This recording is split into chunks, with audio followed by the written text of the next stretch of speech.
저는 오늘 제20대 대통령 선거에 출마를 선언합니다. 무너진 공정과 정의를 다시 일으켜 세우고 훼손된 자유민주주의를 회복해서 대한민국의 정체성을 바로잡고 자유시장 경제와 자유민주 통일을 이룰 수 있는 진정한 자유선진국가로 가는 대장정을 오늘 시작합니다. 문재인 정부는 촛불혁명이라는 국민의 기대를 저버렸습니다. 자신만이 정의롭고 옳다고 우기던 586 운동권 세력은 설익은 정치 실험으로 위선적인 자가 당착으로 인해서 실패로 끝났습니다. 이번 20대 대통령 선거에서는 내치는 물론 외치에 있어서도 국가의 미래를 책임질 수 있는 능력과 비전을 갖춘 대통령이 나와야 합니다.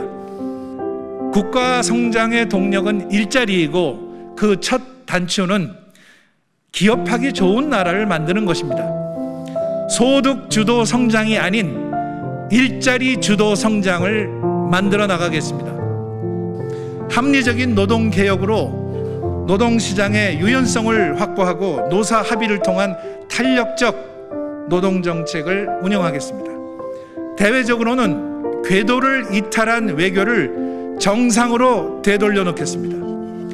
한미동맹을 정상화해서 손상된 신뢰를 회복하고 연합 방위력 강화를 위한 연합 군사훈련을 재개하겠습니다. 지구상에서 가장 강력한 한미 기술동맹을 만들어서 대한민국 1인당 국민소득 5만 불 시대를 앞당겨서 열겠습니다. 북한의 실질적인 비핵화를 위해서 유엔을 비롯한 국제사회와 협력을 강화하고 북핵 억제를 위한 미국과의 핵 공유 방안을 추진하겠습니다. 북한 정권과 주민을 구분하고 북한 인권을 개선해서 북한의 점진적인 변화를 유도하겠습니다. 내년 정권 교체를 위해서 국민의 염원을 담아 혼신의 힘을 다하겠습니다. 저 박진에게 힘을 모아 주십시오. 감사합니다.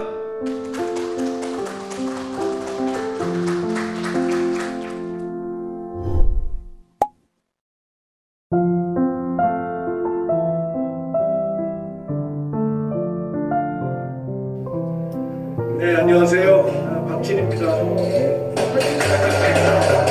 자, 제가 시작하도록 하겠습니다. 자, 명불허전 보수다 40번째 모임을 시작합니다. 여름 휴가하고 지역구 활동에도 귀한 시간 내주셔서 감사하다는 말씀드리고요. 명불허전 보수다가 지금 40번째라고 말씀을 드리는 이유가 4선의 박진 의원님을 모셨기 때문입니다. 대표적인 외교, 안보 전문가이시고요. 또 지난 13일에 국민이 자유롭고 행복한 나라, 또 미래 세대가 꿈을 실현하기 위해 도전할 수 있는 나라, 선진국 반열에 오른 국가의 품격에 맞는 글로벌 외교와 정치를 펼치는 나라를 만들고자 20대 대통령 선거에 출마 선언하시고 활발한 활동을 이어가고 계십니다. 백신 수확으로도 상당히 많은 활동하신 걸로 알고 있고요. 또 최근 북한의 한미 연합훈련 중단 요구에 우왕좌왕되는 문재인 정부의 대처를 지적하면서 북익의 한미동맹을 위해서 한미연합훈련은 결코 연기되어서는 안 된다고 강력한 말씀도 주셨습니다. 재미난 사례가 하나 있더라고요. 예전에 김영삼 정부에서 대통령 비서관을 지내면서 한국을 방문한 국빈과의 회담에서 통역을 담당하셨는데 뛰어난 외교적 감각을 발휘하셨다고 합니다. 빌 클린턴 전 미국 대통령에게 김영삼 전 대통령의 좌우명인 사람으로서 마땅히 지켜야 할 큰 도리나 정도에는 거칠 것이 없다라는 뜻의 대도무문, 그것을 정의로움은 모든 장애물을 극복한다라고 설명을 했는데 이해를 못하니까 대도에는 문이 없다, 고속도로에는 톨게이트가 없다 라고 번역해서 좋은 분위기를 이끌어낸 것도 유명한 일화로 알려져 있습니다. 오늘 박진 의원님의 강의 주제는 글로벌 시대의 선진국형 리더십이 필요하다 입니다. 외교 전문가로서 우리나라가 글로벌 시대에 필요한 국제적 리더십과 한미동맹, 한반도 평화를 위한 남북관계 등에 대한 심도 있는 말씀 기대하면서 강의를 청해 듣도록 하겠습니다. 강의에 앞서서 향후 일정 관련된 안내 말씀도 드리겠습니다. 저희 당 경선이 시작되기 전에 많은 후보님들을 모시기 위해서 다음 주에도 9일 월요일, 11일 수요일 보스타 모임은 진행이 됩니다. 9일은 안상수 전 국회의원님, 그리고 11일에는 최재형 전 감사원장님 모시고 진행될 예정입니다.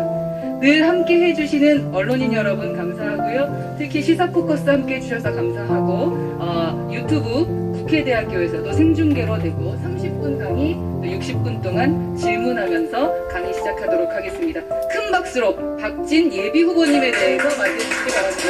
감사합니다. 업그레이드 시키는 것입니다. 거기에 들어가는 인재 양성을 해야 되고 정부의 지원이 있어야 되고 과학기술의 새로운 혁신이 이루어져야 됩니다. 과학기술 부총리를 신설을 해서 이러한 그 우주기술을 포함한 백신, 인공지능, 청정에너지, 바이오 이 분야에서 먹거리를 찾지 않으면 21세기에 우리의 앞으로 나아갈 미래가 어둡다. 그래서 저희 국민의힘이 집권을 하면 정권 교체를 하게 되면 무슨 일을 해야 되는지 오늘 명불허전에서 제가 간략하게 말씀을 드렸습니다. 내치와 외치를 아우르는 선진국형 리더십이 필요한 때가 왔고 그것을 우리 당은 국민들에게 그러한 능력을 얼마든지 보여줄 수 있다. 이런 말씀을 드리면서 오늘 발표를 마치겠습니다. 감사합니다.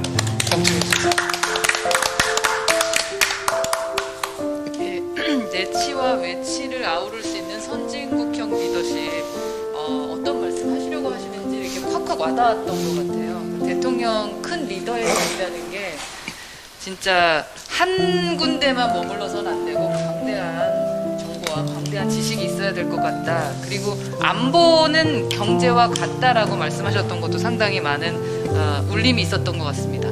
자, 질문 우선 받도록 하겠습니다.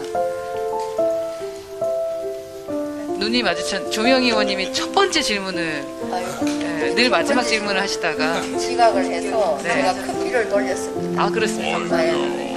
왕 누나가 왕 언니가 예.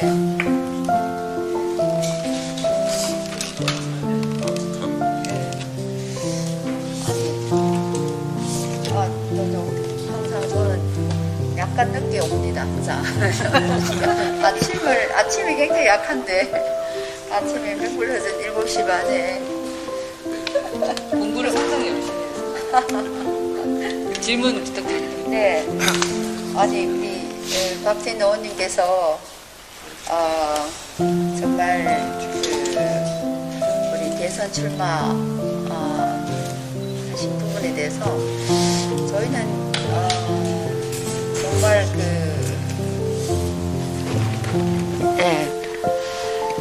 저희는 깜짝 놀랐을 뿐만 아니라 감동적이었다.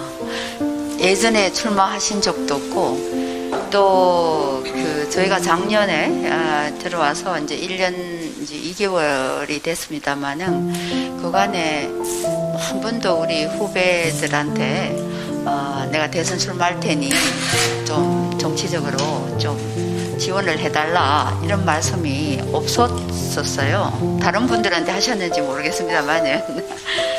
근데 저희가 이제 이렇게 초선이고 이렇게 들어와서 보니까 우리의 그 정치 풍토가 너무 이게 정책보다 정무적인데 너무 치중이 되어 있더라고요. 그런데 오늘 이제 평소에 그 오랜 경험이나 역량이나 외교적인 그런 국내외에 대해서 정책에 대해서 저희가 지금까지 명불허전 공부를 오늘이 몇 차죠? 40차. 이 명불허전에 항상 저희가 공부를 합니다만은 가장 국내 국외 그리고 현재와 미래에 대해서 이렇게 정말 따뜻하고 이렇게 세부적으로 실감나는 이런 정책을 이렇게 제시하고 제안하시고 저희한테 이 정리를 잘 하셔서 이 소신을 정책을 이렇게 말씀해 주신 분이 안 계셨어요. 그래서 그저께 또 월요일도 윤석열 아주 이 지지도가 높은 그 윤석열 후보님이 오셔서 이렇게 예비 후보님 오셔서 말씀하셨지만 이 PPT를 정책을 이렇게 딱딱 체계적으로 하시진 않고 그냥 말씀으로 하셨는데 오늘 이 PT하고 평소에 오랜 기간 그 경험 또 정치 경력이라든가 또 여러 가지 그 경험의 영향을 한 번에 오늘 이제 말씀을 다 해주신 것 같습니다. 그래서 저희가 오늘 가장 이렇게 감동 깊게 진짜 우리 박진 의원님께서 대통령이 됐으면 좋겠다 하는 생각이 오늘 이 강의를 들으면서 막 물씬 납니다.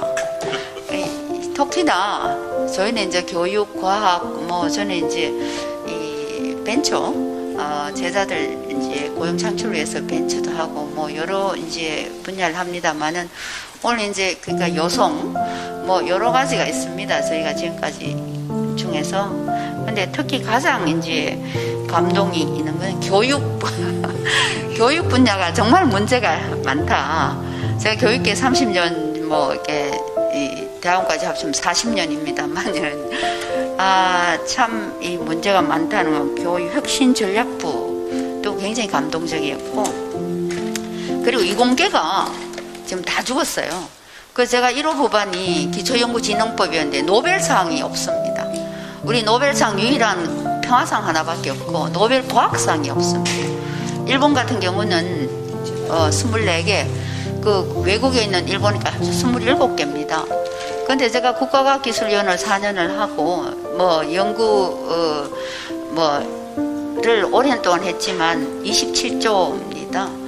근데 연구비에 비해서 국가 예산의 0.5% 아니 5% 0.5% 아니고 5% 정도에 해당됐었는데 근데 많은 연구비 R&D 예산을 집행하지만 이게 우리가 노벨 과학상이 하나 없다는 거는 그래서 제가 노벨 과학상을 겨냥해서 1호 법안을 냈었습니다. 근데 우리 교육 제도라든가 연구 제도라든가 이런 게 너무 그리고 우리 공무원의 80%가 인문계입니다. 물론 여기 인문계 이 행정 이쪽에 많으시면 기술 계통이 20%밖에 안 됩니다. 그러니까 지금 대학에 입학하는 학생들이 저희 우주공학과 많은 이제 저희 그 그룹들인데 물어보면 중고등학교에 과학을 안 배운답니다. 물리화학 이런 게 너무 어렵고 하다고 엄마들이 그 쉬운 생물 지구과학이나 그러니까 그런 걸 안 배우고 대학에 들어오는데 대학에 들어오면 아까 말씀한 우주부터 시작해 기계 모든 이공계가 물리화학이 기본인데 그걸 고등학교 중고등학교 때 과학생님이 없대요.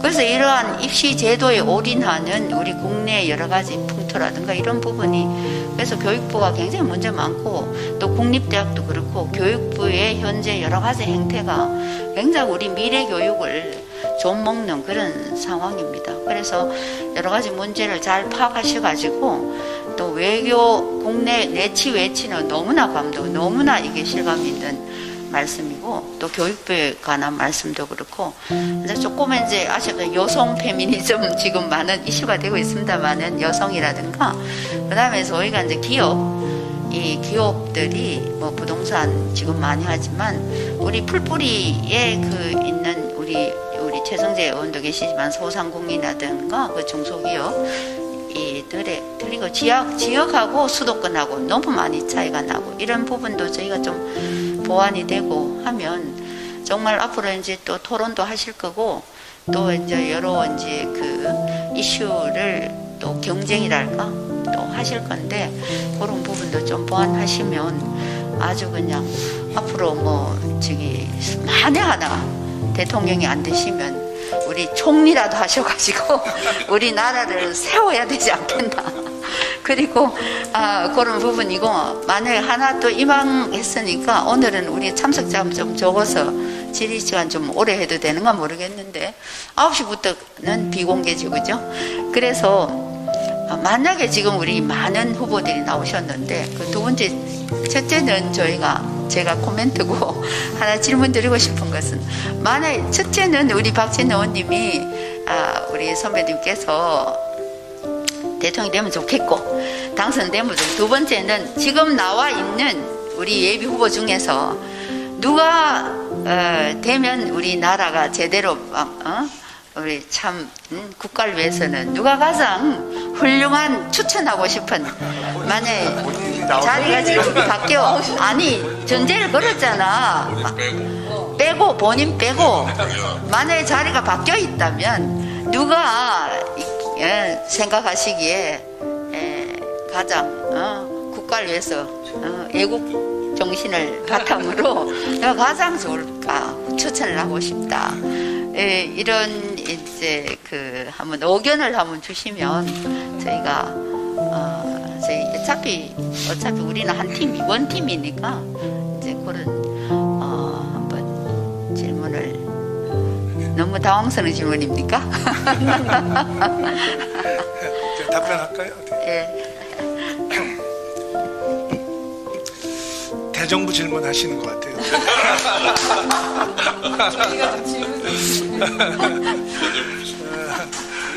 예, 우리 조명희 의원님 참 저랑 같은 8층에 계시거든요. 8층 동지입니다. 8층 옆에 방이죠. 옆방 유사촌입니다. 예, 그래서 우리 당의 참 과학기술 분야에 몇 안 되는 참 우리 리더이시고 또 그동안에 학문적으로나 또 사회적으로 많은 활동을 하셨는데 지난번에 제가 한번 모시고 우리 원자력 연구원에 갔었잖아요. 대전에. 네, 그래서 그때 북한이 사이버 해킹을 해서 우리 원자력 연구원의 핵심 자료들을 전부 이제 빼갔다는 의혹이 생겨서 저희가 한번 갔었습니다. 현장에.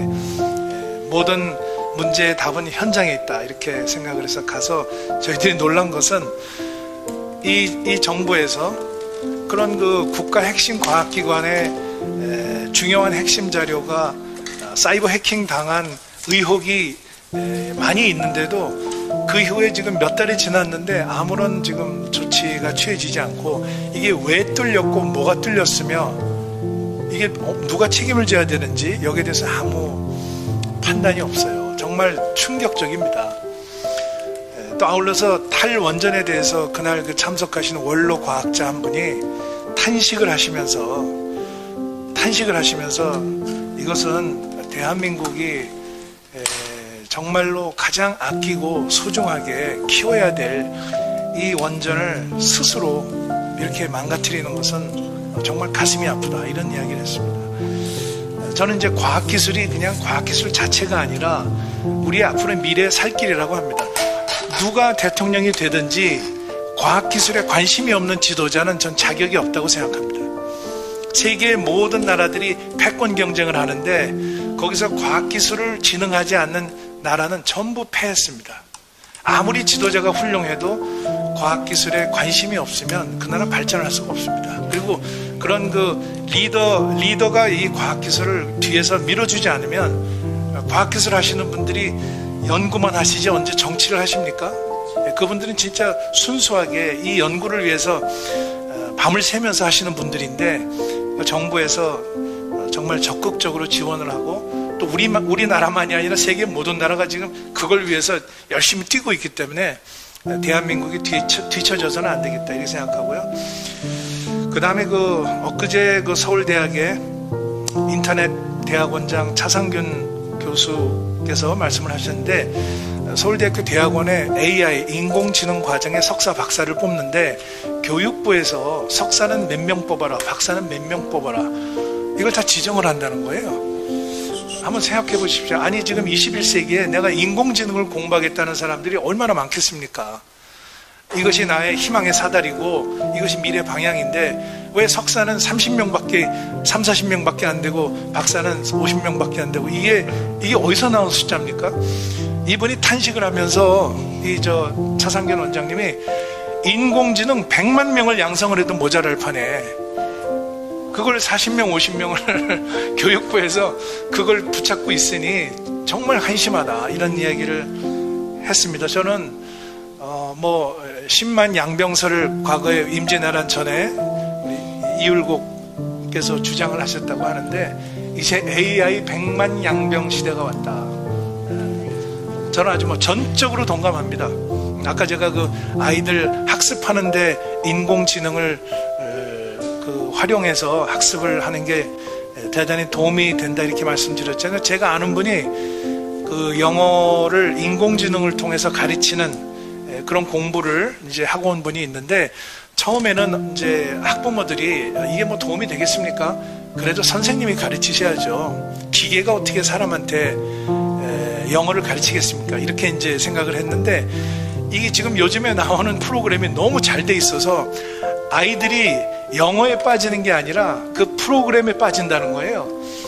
그 영어는 부수적으로 배운다는 거예요. 영어 자체가 목적이 아니고 그 프로그램에 아이들이 매물 들어가다 보면 영어는 자연적으로 부수적으로 배운다. 저는 그게 바람직한 교육 방향이라고 생각을 합니다. 그래서 저는 영어 때문에 사교육비를 엄청나게 드리고 유치원에 가서 100만 원, 200만 원, 300만 원씩 아이들이 3살, 4살 때 가서 영어 배운다고 거기서 고생하고, 고생은 고생대로 하고, 또 초등학교 1, 2학년 들어가면 영어를 못 배우잖아요. 그걸 교육부에서 그렇게 만들어 놓고 3, 4학년은 주에 2시간, 5, 6학년은 주에 3시간, 이렇게 규제하는 나라가 어디 있습니까 도대체.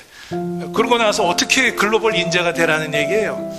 교육부, 그래서 저는 차라리 해체되는 게 낫다. 그리고 혁신 전략부를 만들어서 아이들이 이러한 국제 환경에 자연스럽게 적응할 수 있도록 하는 것을 인공지능을 통해서 얼마든지 교육에 지원을 할 수가 있다 이렇게 생각하고요. 조명희 의원님 말씀하신 건 여성들에 대한 부분 아주 전 정말 중요하다고 생각을 해서, 지난번에 우리 여성기업인 협회, 거기에 우리 오늘 한무경 의원님 안 나오셨는데 한무경 의원님하고 한번 같이 방문을 해서 여성기업인들이 가장 지금 어려운 문제가 어떤 건지 이렇게 물어봤어요. 그랬더니 여성 1인 기업이 굉장히 많답니다. 지금 우리나라 여성기업이 55,200개의 이제 그 여성기업인들 협회에 들어가 있는데 1인 기업이 많은데 전부 다 어렵고 힘들고, 그 다음에 자금 문제, 기술 문제, 또 지원 문제 이런 게 있기 때문에 가장 우선적으로 챙겨야 될 부분이 여성들이 혼자 기업하시는 분들이 대단히 많아요. 그것은 우리 최승재 의원님도 제일 잘하시고, 지난번에 몸을 던져서 우리 소상공인 손실보상을 위해서 노력하셨는데, 최승재 의원님 모시고 제가 소상공인 협회도 갔어요. 그래서 소상공인 그 협회 회장님, 부회장님, 또 본부장님 만나가지고 이 소상공인을 어떻게 지원하는 게 좋겠는가. 거기에 자영업이 70%가 자영업 아닙니까? 이분들이 전부 과당 경쟁하고 생산력 저하로 지금 대단히 어렵고, 거기다가 또 최저임금 이것 때문에 도저히 이거 영업을 할 수가 없어서 문 닫는 기업들이 지금 하루에도 뭐 수천 개, 수만 개씩 나오고 있잖아요. 그래서 이런 것은 우리가 소위 전 국민한테 기본소득을 줘서 해결할 문제가 아니라 가장 필요한 분들한테 손실보상부터 먼저 해주는 것이 정답이다. 저는 그렇게 생각을 합니다. 그래서 그 중에서도 또 여성 기업 하시는 분들이 제일 지금 어려운 상황이기 때문에 이런 것을 종합적으로 판단을 해서 우리 정부의 재원을 마련을 하고 실질적인 지원책을 제공을 해야 된다. 이 다음 정부에서는 반드시 해야 될 우선순위 중에 하나다 이렇게 생각을 합니다. 그리고 이제 우리 당에 나오신 후보들, 지난주에 우리가 이제 상견례를 했습니다. 11명이요. 11명이 상견례를 했습니다. 어떤 분들은 그렇게 말씀하시더라고. 웬 후보가 이렇게 많어? 거의 뭐 하러 나온 거야? 뭐 몸값 올리려고 나온 거 아니야? 뭐 이런 얘기 하는 분도 있는데, 저는 그렇게 생각하지 않습니다. 우리 당이 가지고 있는 활력이라고 생각하고, 우리 당이 가지고 있는 잠재력이라고 생각합니다. 이분들이 10명이 나오건 20명이 나오건 이분들이 가지고 있는 그 정책 아이디어와 비전을 나중에는 용광로에 다 집어넣어야 됩니다. 누가 되든 간에, 여기서 누가 후보가 되든 간에 우리가 가지고 있는 전문성과 경험과 비전을 전부 한데 담아서 그걸 국민들한테 우리 정책 공약으로 내세웠을 때, 그때 국민들이 우선 국민의힘이 뭉치는구나. 우리 과거에 친이 친박 어땠습니까? 한 지붕 두 가족 완전히 당이 갈라져 버렸죠. 물론 두 분 다 대통령이 되시긴 했지만 그런 과정에서 국민들이 많이 실망을 하고 우리 당에 대해서 참 여러 가지 아쉬운 부분이 많았는데, 이번엔 절대 그렇게 하면 안 되겠다.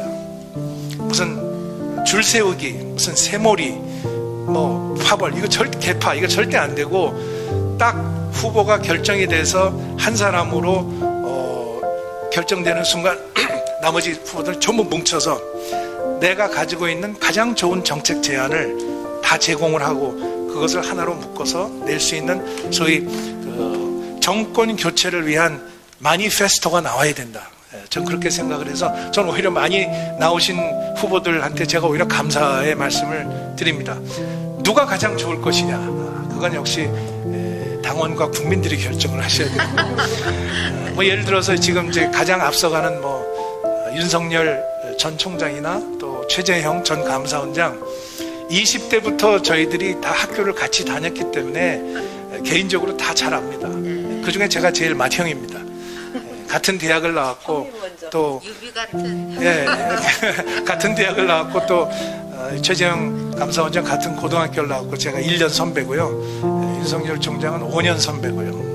20대 때부터 서로 알고 지내는 사이이기 때문에 이렇게 세 명이 대선에서 만날 줄은 저도 몰랐습니다. 그래서 또 그리고 우리 당의 경제 전문가 유승민 후보 또 윤희숙 후보 누가 봐도 자타가 공이라는 경제 전문가 아닙니까? 그리고 또 우리 뭐 당의 제일 5선의 관록을 가진 또 홍준표 홍카콜라 후보도 계시고 또 이번에 뭐 김태호 후보 저랑 저 외교통상위원회 제 짝입니다. 옆에 앉아 있고 또 우리 원희룡 후보 뭐 16대 17대 같이 의원 생활을 하고 또 제주지사를 지내고 참 우리 당의 아주 참 소중한 자산이죠. 그리고 또 이번에 이제 또 안상수 전 인천시장님, 또 인천 송도 그곳을 만들어서 일자리 복지를 주장하고 계시고 또 황교안 대표도 이번에 참 참여를 하고 있고 또 우리 대선배이신 또 장기표 선배님, 우리 대한민국의 민주투쟁의 그야말로 산 역사의 증인 아니겠습니까? 빠지신 분 있나요? 11분이 나오셨기 때문에. 누구요? 하태경 의원. 하태경 의원 제 앞에 앉아있는데, 하태경 의원이야말로 참 학생운동 출신으로 이제는 보수 우파의 투사로 앞장서서 열심히 지금 하고 있지 않습니까? 이분들이 가지고 있는 에너지를 시너지로 바꿔야 됩니다. 에너지를 시너지로. 그래서 저는 우리 이제 경선준비위원장 서병수 위원장께 제가 말씀을 드렸습니다. 우리 그 후보들이 가지고 있는 전문성과 그 비전과 그 다음에 정책 공약을 국민들에게 보여드릴 수 있는 기회를 달라. 그래 국민들이 알지 않겠습니까? 이분들이 어떤 생각을 가지고 나왔는지. 앞으로 뭐 이제 9월 15일 날 이제 1차 컷오프가 되고 또 뭐 10월 달에 2차 컷오프가 되고 있는 건데 아마 모든 후보들이 똑같이 생각하고 있을 거예요. 내가 가진 생각을 국민들한테 이야기하고 싶은데 지금 하고 있는 것은 그냥 개별 미디어 매체나 유튜브나 SNS를 통해서 알리는 것밖에 없습니다. 그래서 이런 기회를 좀 많이 주시면 제가 가장 유리하지 않을까 좀 그렇게 생각을 합니다. 진심으로 그렇게 생각을 합니다. 그리고 이제 우리 서병수 위원장님은 저랑 같은 2002년 8월 8일에 같이 국회에 입성을 했습니다. 국회에 입성을 했는데 그게 벌써 19년이 됐네요. 19년 됐습니다. 그래서 참 우리 당에 지금 중요한 역할을 맡아서 아주 열심히 하고 계셔서 아주 감사의 말씀을 드리고 지금 저 대외협력위원장을 하는 권영세 의원도 2002년 8월 8일 저와 같이 정치에 입문을 했습니다. 같이. 그래서 세 명이 지금 다 아직도 살아 있습니다. 그래서 나중에는 뭐 후보로 나오신 분 또 이렇게 같이 경선 준비하시고 대외 협력하신 분 이분들이 다 모여서 용광로를 만들어서 시너지를 만들어내야 우리가 필승한다 이렇게 생각을 합니다. 선진국형 진짜 품격 있는 리더십을 보여주고 계신다는 생각이 들었습니다. 말씀하시는 게 품격이 느껴지고 좀 자랑스럽다. 그 바이든 찍은 그 의상과 골드 색깔의 골드 타이 완전 흔들리는 품격이에요. 우리 국민의힘이 이 정도다라는 걸 지금 보여주고 계십니다. 네, 그거 보여줘야 될 것 같아요. 네, 지금 라이브로 300명 이상이 이제 함께 지금 시청하고 계십니다. 두 번째 질문 국회의원 최승재 의원께서 함께 하시겠다고 했습니다. 네. 뭐 이미 뭐 우리 박정희 의원님 많은 정치 중심에 많이 서셨고 사실 뭐 정치 1번지 종로에서 사실은 상당히 여러 가지 어떤 중요한 역할도 많이 하셨죠. 사실 뭐 정치 1번지 종로에서 정치한다는 게 아무나 할 수 없는 그런 거였는데 16대부터 이렇게 하셨던 거라고 생각합니다. 또 뭐 경력 보시면은 잘 아시겠지만 뭐 또 법률 전공하셨고 또 세계적인 또 행정 이 대학원 케네디 스쿨 또 행정 가서 하셨고 또 박사는 또 천년 대학 옥스퍼드에서 더 나오셨고 뭐 행정 뭐 법률 뭐 정치까지 다 이렇게 하시고 여러 가지 같은 그런 거를 골고루 이렇게 사실을 다 갖출 수 있는 분이 얼마나 될까라는 생각도 상당히 듭니다. 또 킹스 칼리지에서는 또 킹스 칼리지가 여성과 노동 쪽에서 상당히 진보적인 그런 상당히 혁신하는 곳인데 거기서 또 연구원 생활도 하셨고 그래갖고 상당히 많은 경험을 하셨다고 생각을 합니다. 근데 저희 명불허전 아까 우리 허은하 의원께서 얘기하셨는데 명불허전이 이제 오늘 40회입니다. 근데 그동안에는 여러 가지 분들을 초기에는 많이 모시고 외부 쪽에 했는데 요새 대선 국면이다 보니까 아무래도 많은 대선 주자들이 오셔서 요새는 저희가 얘기를 많이 나누고 있는데 40이라는 게 보면은 부록이라는 건데 이 유혹에 좀 빠지지 않는 부록이라는 게 사실은 그다음 중심을 잡아준다는 건데 기반을 달린다는 건 오늘 적절한 40배 부록에 딱 우리 박진희 의원님이 우리 이 근자에 보면은 상당히 말씀하시는 거 보면 상당히 좋은 얘기들 하시고 현란한 얘기들이 많이 나오셔서 말씀을 많이 하셨어요. 근데 듣기 좋은 강의가 좋은 성적을 내는 건 아니니까 사실은 실질적인 기초가 상당히 중요하다고 생각하고 오늘 이 말씀 들으면서 상당히 꼭 대한민국에 필요한 리더십이다. 특히 외교 분야 같은 경우는 상당히 중요한 거죠. 상당히 우리가 늦게 알고 있고 선진국을 떠나서 꼭 중요한 거고 과거에 대학 우리 역사를 보면 서희 외교관 유명한 외교관이셨고 유성룡 그분도 외교관이셨고 유럽에서도 잘 아시겠지만 이든 수상이나 맥밀런 같은 사람은 어떤 엄청난 여러 가지 명수상이었던 분들이 있습니다. 그런 거 본다면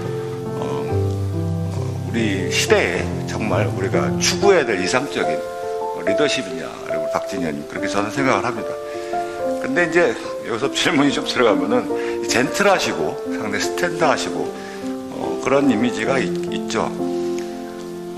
근데 지금 현재 상황은 또 그렇지 않습니다. 여러분들이 지적하시면 우리 정치라는 부분에도 저희는 잘 모르지만 또 요새 여러 가지 또 서로 간에 경쟁이 치열해야 되는 부분이 있고 어떻게 본다면 국민들이 볼 때는 강력한 리더십을 요구하기도 하고 그 안에서 또 과정에서 진흙탕적인 요소도 있습니다. 상당히 또 하다고.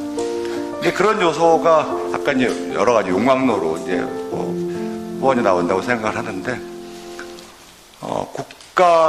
국가에 대해서 희생할 수 있는 그다음에 국민들을 위해서 헌신할 수 있는 자격이 부여지고 영광을 부여진다는 건 상당히 쉬운 게 아닌데 그러기 위해서 나를 희생할 각오가 돼 있어야 되거든요. 상당히 엄청난 던져야 된다는 거죠. 그렇다면은 경쟁자들 그런 영광스러운 헌신과 희생의 영광스러운 기회를 경쟁자들과 함께 한다는 부분은 상당히 좋은 승부를 이기셔야 되고 그래야지 된다는 거잖아요. 그러기 위해서는 경선에서 워낙에 어찌 됐다면은 경선 과정에서도 합리적인 부분도 있겠지만 거기까지 가는 과정에서 치열함이 있어야 된다고 생각을 하고 또 어필할 수 있는 요소가 있다고 생각을 합니다. 근데 이제 그런 부분에서도 저는 이제 박진희 의원님께서 어떤 승부수를 하실 건지 승부자 말씀하시는 거나 이런 부분들은 알겠고 기초적인 부분에 대한 역량 이건 상당히 필요한 부분이라고 생각합니다. 그 내용에서.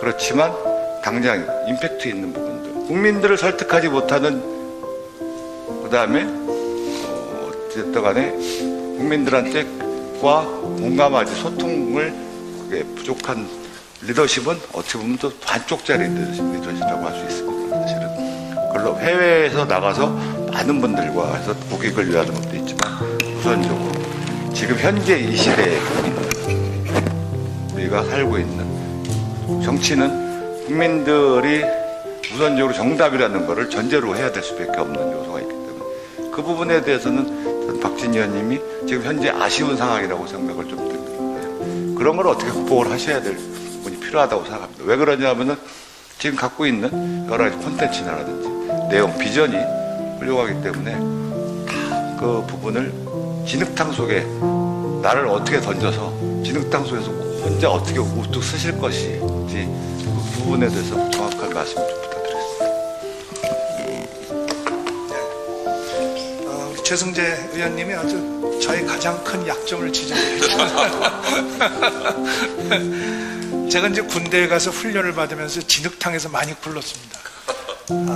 제가 이제 해군 장교 훈련을 받았는데 그 당시 여러분 기억하시죠? 사관과 신사란 영화에 리차드 기어. 그거 멋있지 않습니까? 하얀 옷을 입고 배 위에서 이렇게 딱 서 있으면 해군 장교들이 그 멋있는 그걸 보고선 해군에 많이 간다고 하는데 저도 마찬가지입니다. 그래서 군대 가서 장교 훈련이니까 조금 편하게 받을 수 있지 않겠나, 일반 사병들보다.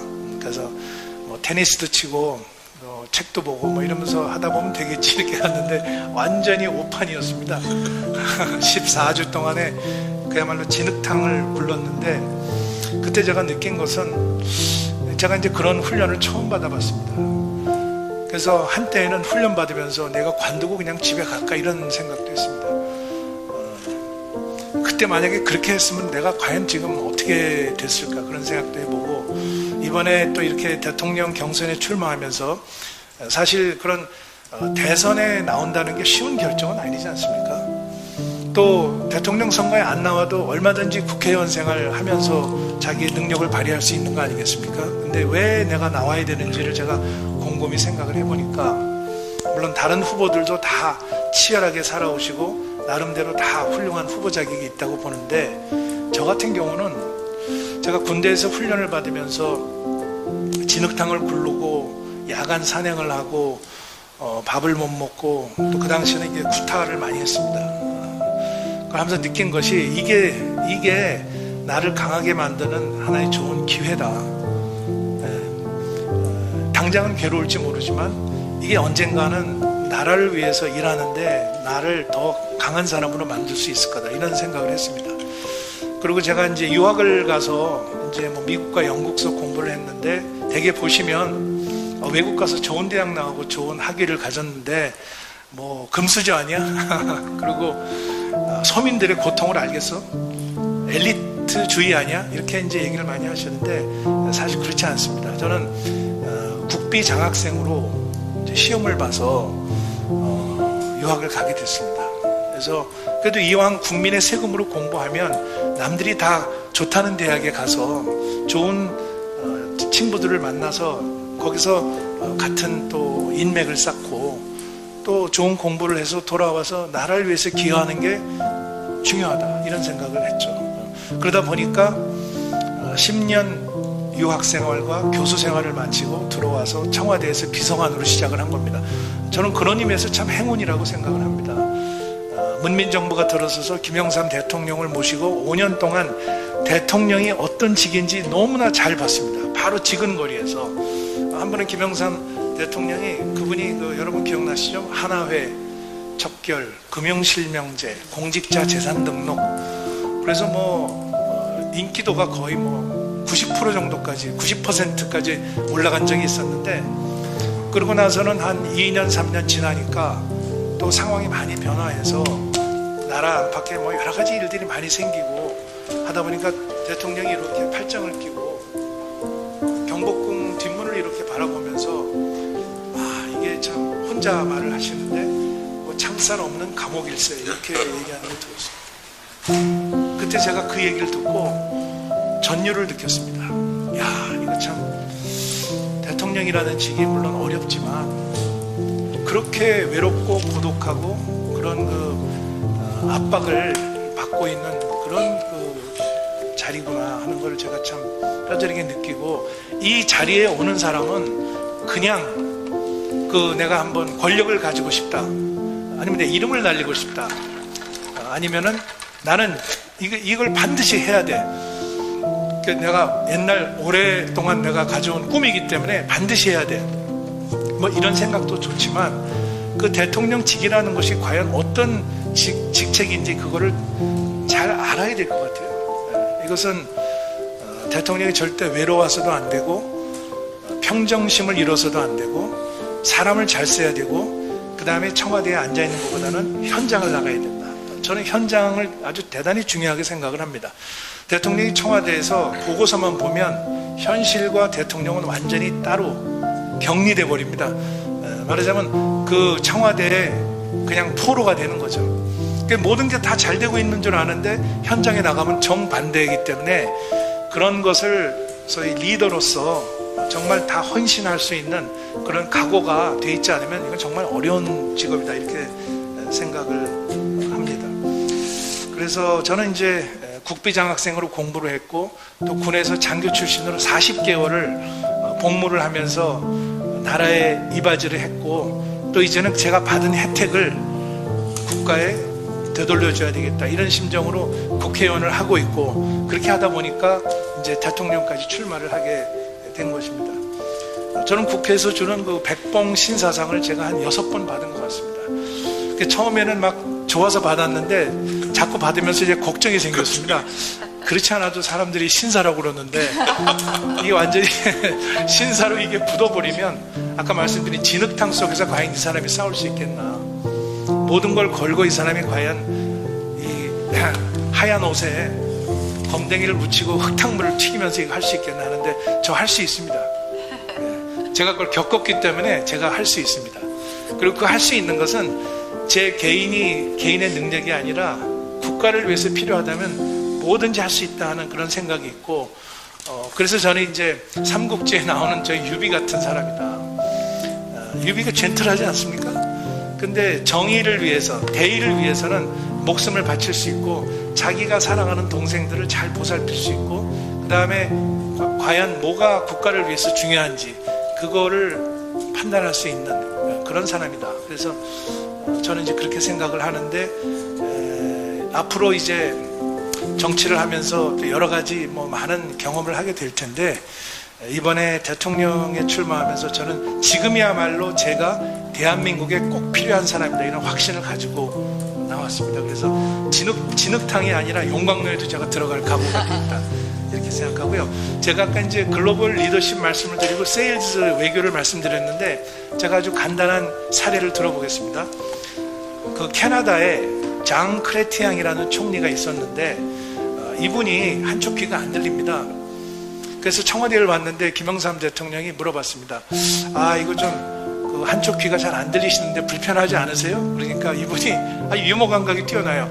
각하, 저는 제가 한쪽 귀가 잘 안 들리는 게 저한테 행운입니다. 정치를 하다 보면 듣기 싫은 소리 하는 사람이 너무 많은데 그럴 때는 이쪽 귀를 갖다 대고요, 제가 듣기 좋은 소리는 이쪽 귀를 댑니다. 그래서 막 웃었어요.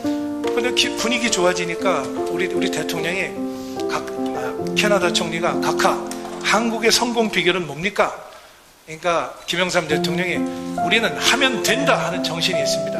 근데 제가 이거 영어로 통역을 해야 되기 때문에 We have the great spirit called can do spirit 이렇게 했죠. 저기 최영두 의원 오셨네요. 형두 캔두 의원님이 오셨네요. 그랬더니 캐나다 총리가 이렇게 답변하는 거예요. Your Excellency, Mr. President, I'm very impressed. Korea has the can-do spirit. Canada has the can-do nuclear reactor. 이렇게 얘기하는 거예요. 캐나다에는 can-do라는 원전이 있는데 그거를 좀 추가로 구매해 주시면 어떻겠습니까? 중수로, 캐나다의 중수로 원자로죠. 우리 갖고 있죠. 그런 거예요. 그래서 이 리더들이 국제 무대에 나가면 진짜 글로벌 세일즈 외교를 해야 되는 거예요. 또 불란서의 미테랑 대통령은 노구를 이끌고 샤를르 드골 공항에서 우리나라까지 와서 14시간 비행을 하고 지쳐서 호텔에 가야 되는데 바로 청와대로 와서 방명록에 사인하다가 쓰러졌어요. 거기서 그대로. 나중에 알고 보니까 이분이 암투병 중이에요. 근데 왜 왔냐? 불란서의 고속철 떼제베 이것을 우리나라에서 구매해 주기를 바라고 온 거예요. 그래서 병인 양육 때 가져간 그 뭐죠? 불란서가 가져간 네, 그 고문서 이걸 들고 왔어요. 2권을. 네? 네, 2권을 들고 와가지고 불란서의 떼제베가 왜 좋은지 이렇게 산악 구릉 지역에서 이게 그 안정적으로 갈 수 있는 이런 고속철이다. 이걸 바로 왔어요. 그 다음에 한 가지 말씀드리면 김영삼 대통령이 호주를 갔는데 호주에 그때 그 워킹 홀리데이가 안 됐었어요. 워킹 홀리데이는 우리 젊은이들이 호주 가서 일하면서 영어 배우고 돈 버는 거 아니에요? 일본하고는 하는데 한국이 안 돼 있는 거예요. 94년인데. 그리고 저 시드니에서 세계화 선언을 하고 폴 키팅 총리를 만나는데 외교부에서 우리 외교부에서 그 얘기는 안 하시는 게 좋겠습니다. 호주가 아직 준비가 안 돼 있다고 합니다. 그러는 거예요. 그래서 점심 식사를 하는데 폴 키팅 총리하고 점심 식사를 하는데 제가 말씀드렸어요. 대통령께 카카 우리 한국 젊은이들 호주에 와서 워킹 홀리데이를 하면 좋을 것 같습니다. 그거 말씀하시죠. 그랬더니 대통령께서 YS 대통령은 정면 돌파 스타일 아닙니까? 그런데 그 키팅 총리 그 워킹 홀리데이 그거 하십시다 이렇게. 그러니까 이분이 처음에 이렇게 하더니 그 옆에 있는 외교부 직원한테 물어보니까 그 외교부 직원이 그거 어젠다에 없는데 이렇게 된 거예요. 그러니까 총리가 알았어요. 이게 뭐가 이상하구나. 그럼 각하 내일 떠나지기 전까지 제가 답변을 드리겠습니다.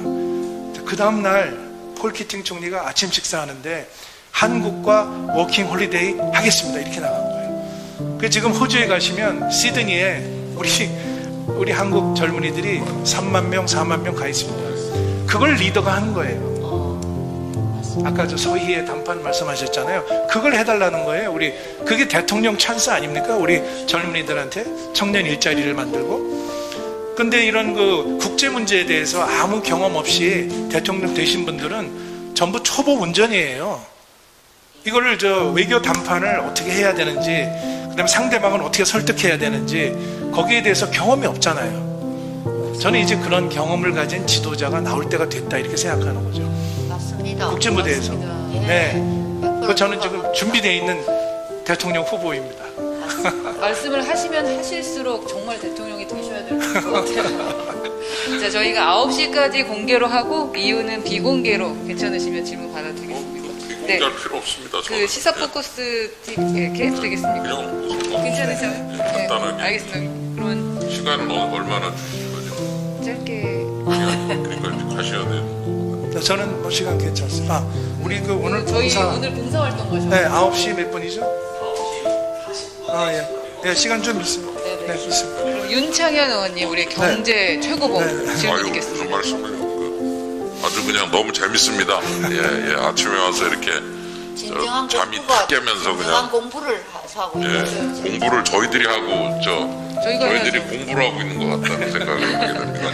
그래서 너무 정말 재밌고 감사드리고, 그리고 이제 저도 아까 이제 국비 유학생 말씀하셨지만 저도 이제 유학 가서 제 80년대 말이었는데 지금도 기억나는 장면이 시카고대 기숙사 옆방에 미국 애가 있었는데 어느 날 이제 서로 이렇게 마주치다 인사를 했는데 걔가 조금 무례한 스타일이었는데 저하고 How are you 이런 거 하고 그러더니 Where are you from? 어디서 왔냐? I'm from Korea. 그랬더니 Where is it? 그러더라고요. 어디 있냐고. 예. 그래서 맞아, 예전에 그랬어요. 그때 이제 예. 사우스 코리아, 노스 코리아 이렇게 안 물어봐요. 그렇게 안 하고요. 그냥 I'm from Korea 그랬더니 Where is it 그러더라고요. Where is it. 그래서 굉장히 좀 인문학 쪽이었는데 물론 뭐 이제 제가 봐도 아메리칸이긴 하지만 조금 무례하다는 생각은 했지만 그래서 이제 제가 그 질문을 듣고 그래도 나름 대답은 잘했어요. Do you know Japan하고 China가 어디 있는지 아느냐 그랬더니 안 돼요. 그래서 between them 그랬죠. 그 사이에 있다. Between China and Japan 그랬는데 딱 그 방에 와갖고 생각하니까 굉장히 그냥 기분이 나쁜 거예요. 자존심이 엄청 상하고 그러니까 사랑스러운 나의 조국을 우리 미국의 그저 대학원생이라는 애가 어디 있는지도 모르고 있구나라는 거를 처음으로 느끼고 비록 그 한국에서 유학 간다고 그러면 그래도 뭐 조금 뭐 여러 가지 좀 공부도 하든지 뭐든지 조금 뭐가 좀 있다라고 생각을 했을지는 모르지만 가갖고 거기서 나의 조국이 이렇게 별 볼 일 없는 나라구나 어디 있는지도 모르는 거예요. 그러니까 이제 우리가 좀 죄송하지만 아프리카에 어떤 나라가 있다 그러면 그 나라 위치를 정확하게 모를 수도 있잖아요. 지금 약간 그런 느낌.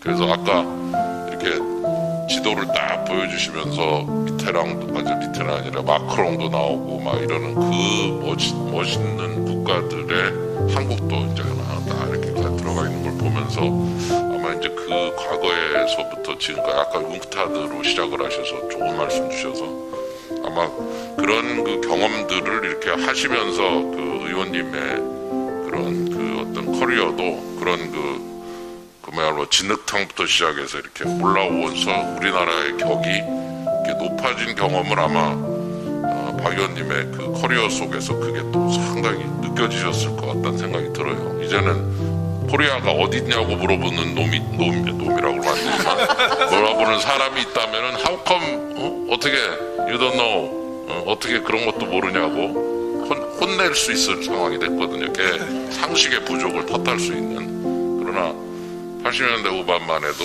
어디냐라고 얘기할 수 있는 시대를 이렇게 했는데 그렇게 위에서 이렇게 글로벌적 관점에서 국내를 바라보시면서 또 우리 내부에서 고쳐야 될 것도 많다는 것을 지적을 해주신 거고 그리고 하나만 더 말씀드리면 지금 현재 우리나라 공무원이 122만 명 정도 되는데 인건비가 1년에 90조 원입니다. 그러니까 우리나라 대통령은 인건비가 연봉 합쳐서 90조 원짜리 조직을 이끄시는 분이에요.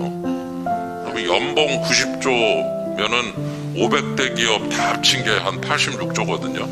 그러니까 우리나라 최고 잘 나가는 500대 기업 인건비 다 합친 것보다 많아요. 공무원 월급이. 연봉 90조짜리 거의 인건비가 100조가 다 되는 조직을 이끄시는 CEO신데 그 CEO가 인건비 100조짜리 조직 수준에 맞는 아웃풋을 내고 계시는가 성과가 100조어치가 나오고 있느냐 90조어치가 근데 제가 볼 때는 지금 뭐 10분의 1도 안 나온 것 같아요. 그래서 저는 이제 그 인건비 90조짜리 그 조직의 CEO로서 그리고 외부적인 그런 어떤 그 글로벌한 시각을 가진 어떤 그 준비된 지도자로서 아까 이제 내부를 좀 이렇게 좀 바꾸셔야 된다는 말씀 여러 가지로 하셨어요. 뭐 혁신 전략부, 또 과기부총리, 교육부 이렇게 쭉 이렇게 몇 가지 그 화두를 제시하셨는데 그 내부적인 좀 정비를 해야 또 뭔가 아웃풋을 낼 거 아닌가 글로벌 시장에서.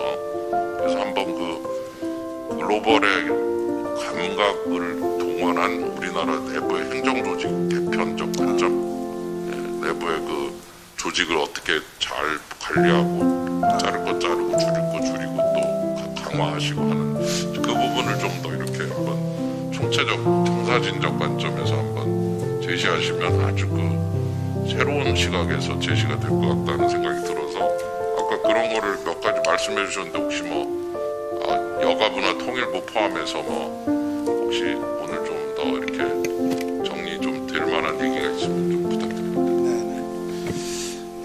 윤창현 의원님 아주 중요한 질문 감사드립니다. 그 공무원은 지금 이 정부 들어와서 10만 명이 더 많아졌다 그래요. 그러면 뭐 11만 명이면은 한 사람당 28년 일한다고 치면은 보통 1년에 뭐 1억을 받는다고 치면 한 사람당 한 30억 정도 연금 빼고 그렇게만 해도 340조가 된답니다. 근데 그런 거를 국민들한테 잘 이야기를 안 하고 그냥 일자리 만들기 그렇게 하다 보니까 젊은이들이 지금 전부 9급, 7급 공무원 공부하려고 전부 신림동에 몰려 있는 거 아닙니까? 노량진에.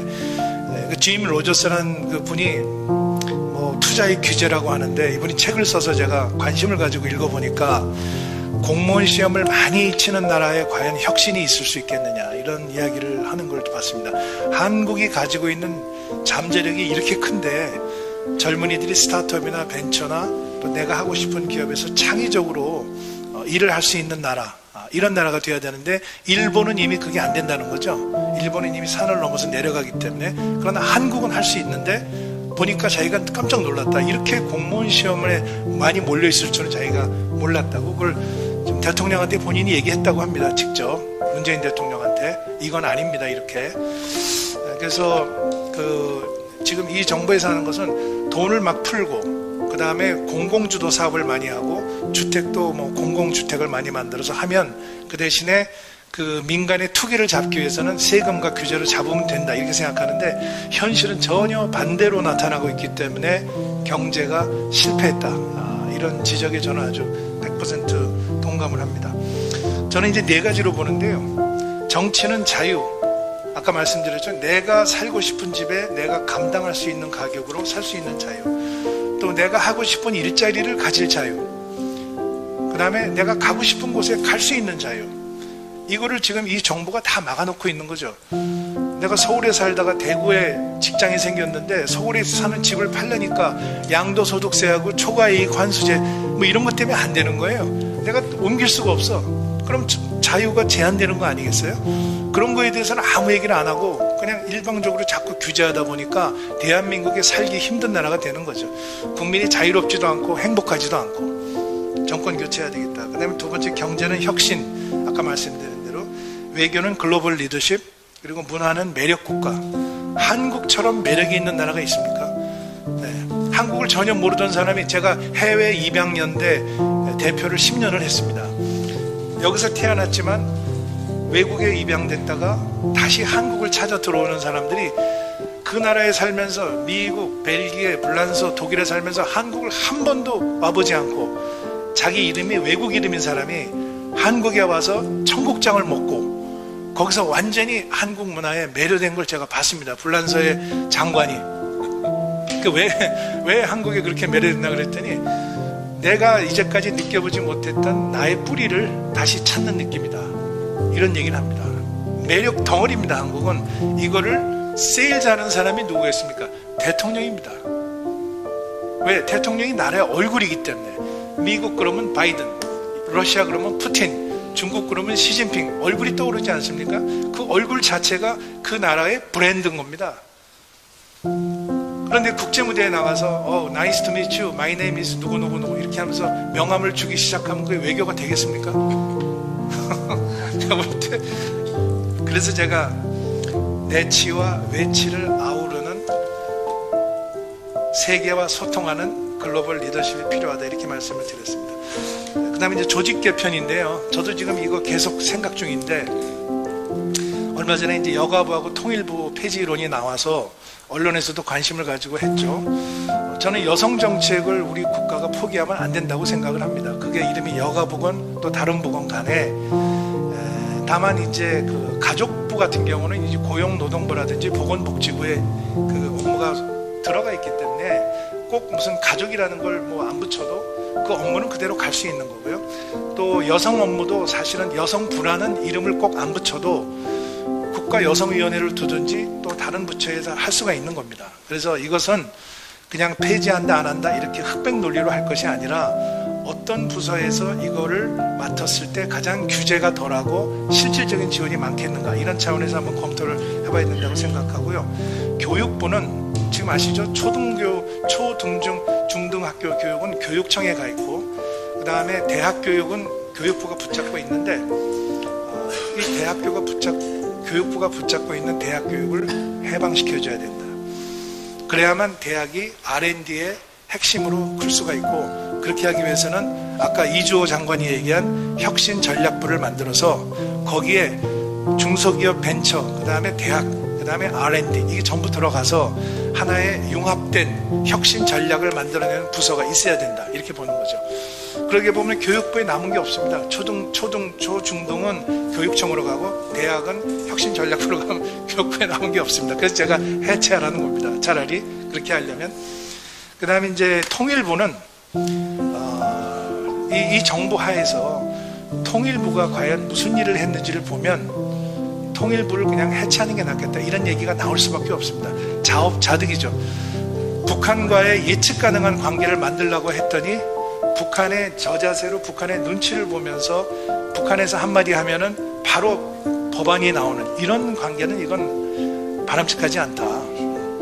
그래서 북한을 어떻게 보면 특수한 관계로 쿨하게 대할 필요가 있다. 북한이 행동으로 상호주의적인 걸 보여주면 우리도 얼마든지 북한 도와줄 수 있고 인도적 지원할 수 있고 남북한 간에 협력할 수 있는데, 가장 중요한 것은 북한의 핵 문제가 해결돼야 된다.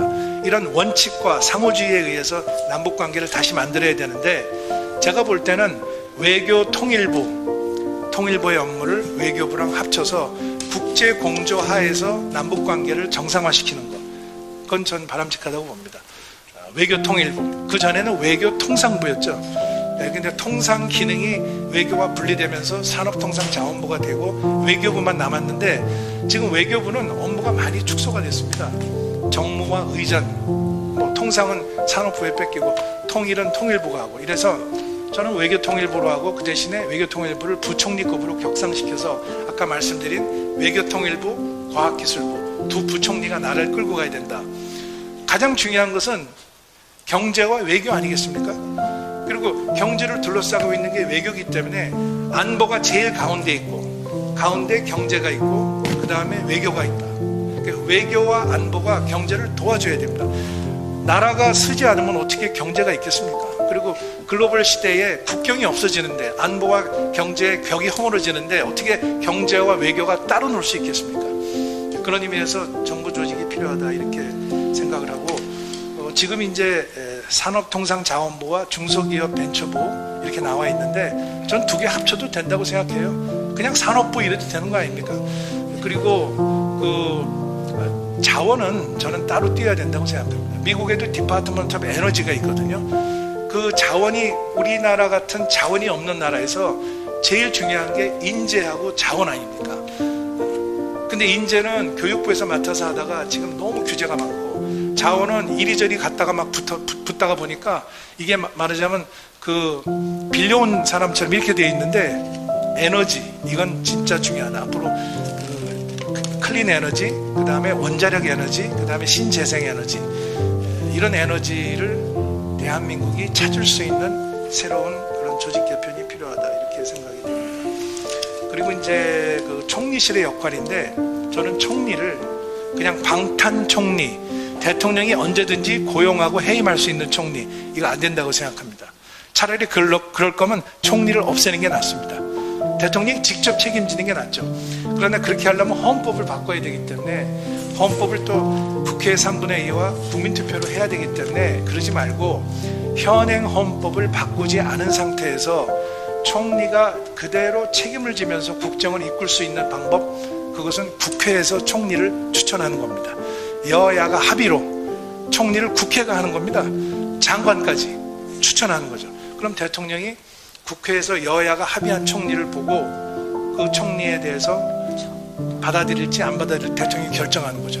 여야가 합의해서 추천하면 어떤 일이 일어나겠습니까? 인사청문회가 어떻게 되겠습니까? 이 사람의 인신 공격과 비정치적인 문제에 집중할 수가 없는 거죠. 왜? 이미 여야가 합의를 했고 그 사람에 대한 기본적인 신상 문제는 이미 다 검증이 끝났기 때문에, 국회에서 그걸 가지고 우리가 여기 앉아서 서로 싸우면서 목소리 높일 필요가 없는 거죠. 정책 문제를 물어봐야죠. 그 총리가 가지고 있는. 그게 저는 국회의 역할 강화와 삼권 분립에 맞다, 이렇게 생각을 하는 거죠. 총리와 장관을 국회에서 추천하는 거. 헌법을 고치지 않아도 할 수 있는 거죠. 그렇게 되면 이제 우리가 가지고 있는 하이브리드 헌법이죠. 대통령 중심제인데 총리가 있고 총리가 내각을 관할하게 돼 있기 때문에 그 운영의 묘를 살리면 얼마든지 책임 총리가 나올 수 있다. 그 책임 총리는 국회에서 추천하기 때문에 국회도 그 총리를 존중하는 거죠. 지금은 국회의장을 한 분이 총리를 하는 거 아닙니까? 말이 됩니까, 여러분? 국회의장이 어떻게 총리를 합니까? 저는 그 스스로 국회 입법부를 격화시키는 거라고 생각을 합니다. 절대 저는 그런 거 바람직하지 않고 이제는 국회가 자기 자리를 찾아야죠. 그리고 국회도 정말 반성할 점이 있습니다. 우리가 의원님들 법안 내시느라고 정말 아침부터 저녁까지 보좌관들하고 같이 앉아서 법안을 전부 보고 어느 부분을 개정안으로 할 것인지 기존의 법 체계와 맞췄을 때 어떤 부분이 할 수 있어요. 이거 고민하지 않아요? 그런데 가장 중요한 기능이 뭡니까? 예산 기능인데 예산을 누가 짭니까? 정부에서 짜요. 정부에서 짜가지고 오면은 우리는 그거 보고 깎거나 올리거나 거의 1% 수준에서 그거 하고 있어요. 뒤치다거리 하고 있어요. 저는 1% 국회라고 생각해요. 예산을 우리가 만들어야죠. 우리가 만들어서 정부를 데려다 놓고 앉아서 왜 방위산업은 예산이 이렇게 되고 왜 재난지원을 위해서 F-35 이걸 깎는 거야? 그럼 안보는 어떻게 되는 거야? 이걸 우리가 먼저 해야죠. 근데 지금 정부가 가져온 거를 우리 예결위에서도 그냥 두드립니다. 이렇게 돼서는 국회 기능이 제대로 돌아갈 수가 없다. 국회 권한이 강화돼야 된다. 그렇게 하려면 우리가 예산을 우리가 만들고 법률안도 정부가 가지고 있는 법률안 예산을 그대로 할 것이 아니라 우리가 그야말로 나름대로 여야가 모여서 제대로 된 법안을 만들어. 미국의 법안이 뭐 그렇게 많지 않습니다. 그리고 국회의원들 이름이 들어갑니다. 허은하 윤창현 법안 이름이 들어갑니다. 최승재 조명희 법안 이렇게. 그것도 여야가 넌 루가 법안, 샘 넌이란 상원의원과 리처드 루가란 상원의원이 합해서 전 세계의 핵무기를 어떻게 감축시킬 것이냐 이런 법안이 나오거든요. 우리도 이제 그럴 때가 됐다. 그렇게 하려면 국회 위상이 올라가야 되겠다. 이렇게 생각을 합니다. 그리고 이제 총리실에 그렇게 해서 총리를 뽑으면 그 업무를 만약에 아까 이제 말씀드렸는데 교육부가 가지고 있는 업무 중에 무슨 평생 학습이라든지 또는 다른 업무를 만약에 총리실에 넘기잖아요. 그럼 총리실이 우리 정부 조직 중에서 가장 규제가 덜한 부서입니다. 총리실은 규제보다는 지원 관리를 많이 하기 때문에 그런 그 규제 때문에 제대로 날개를 못 핀 정책은 총리실을 가져가는 게 저는 맞다. 그리고 힘을 실어줄 정책은 대통령 직속 위원회로 만들어주는 게 낫다. 대통령 직속 무슨 4차 산업혁명위원회, 대통령 직속 여성위원회 이런 거 얼마든지 만들 수 있거든요. 그래서 대통령 중심제를 하고 있는 장점을 이용하되 총리가 책임 총리로 역할할 수 있는 그걸 만들어 주려면 국회 위상이 강화되는 것이 해결책이다 이렇게 보고 있습니다. 저도 한번 계속 더 듣고 싶은 마음인데 지금 이제 곧 출발하셔야 되는 그런 시간이 다가오는 것 같긴 합니다. 예, 사진 찍어야 됩니다. 사진 찍는데 질문을 짧은 질문일까요, 최영도 의원님? 짧게. 우리 캔도. 예, 우리 박진 위원장님은 사실은 대체가 불가능한 우리 당의 주요한 대선 후보라 생각합니다. 왜냐하면은 아까 말씀하셨듯이 지금 여러 가지 국정의 혼란은 말씀하신 그런 현재 헌법 체제에서 총리의 권한 또 일부 부처의 변경, 외교 통일부는 정말 탁월한 견해라고 생각을 합니다. 이렇게 하면 되는데 문제는 외교 안보 능력은 우리가 지난 수십 년을 보면은 대통령 자체가 외교 안보의 리스크였어요.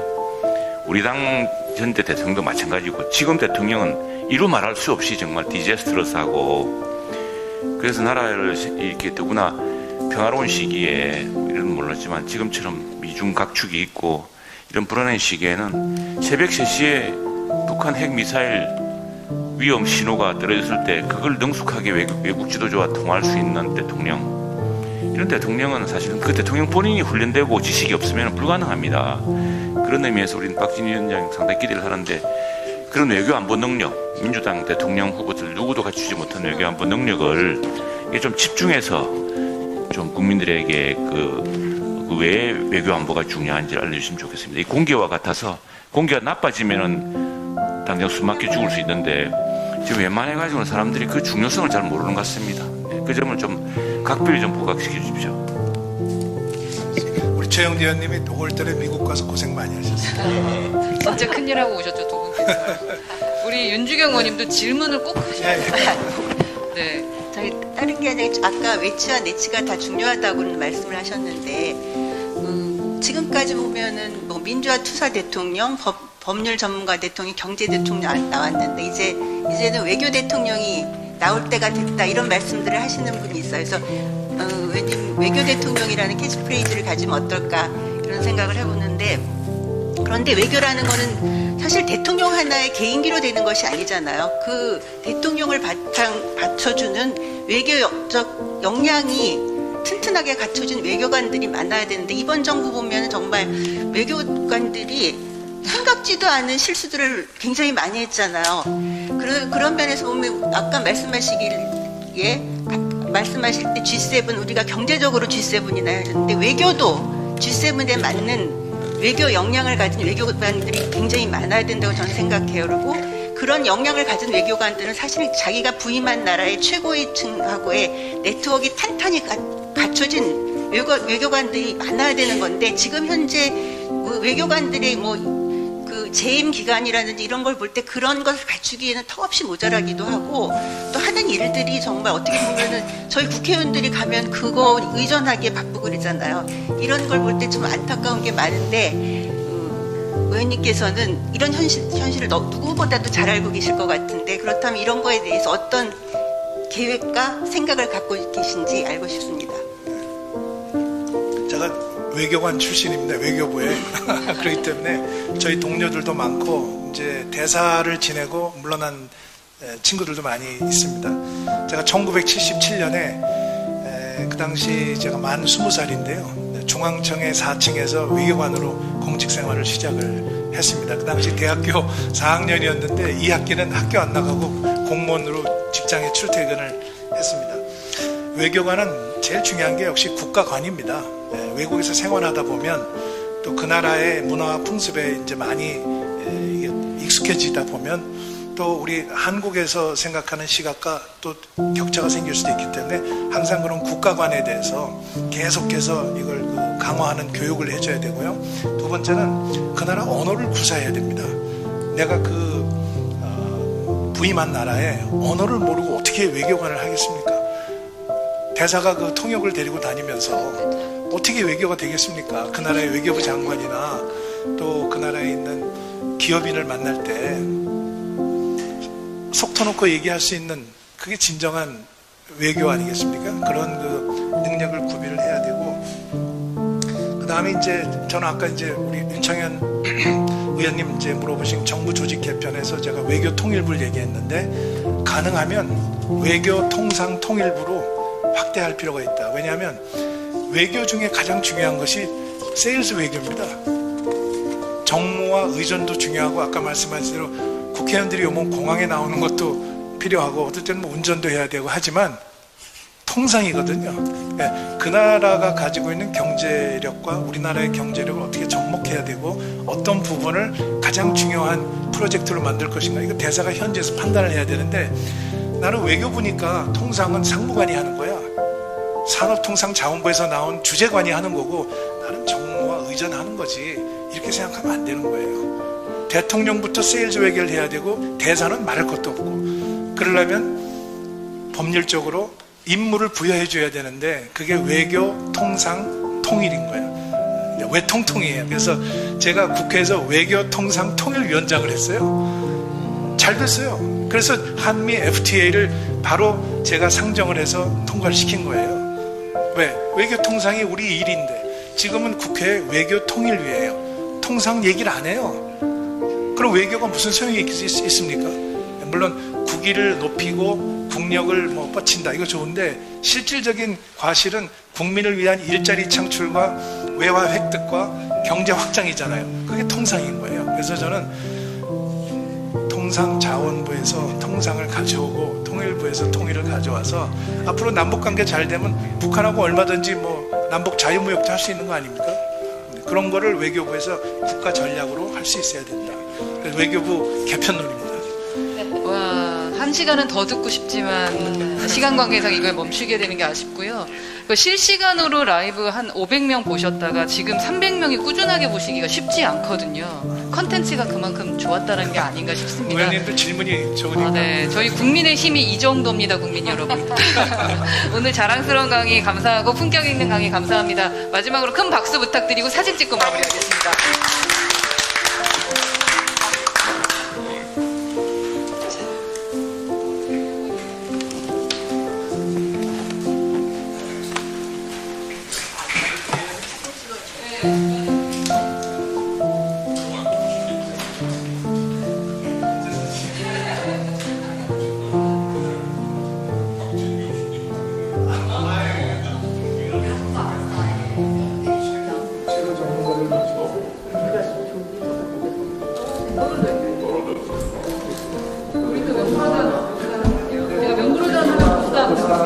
명불허전 보시다! 한 번 더 할까요? 네. 명불허전 보시다! 박수로.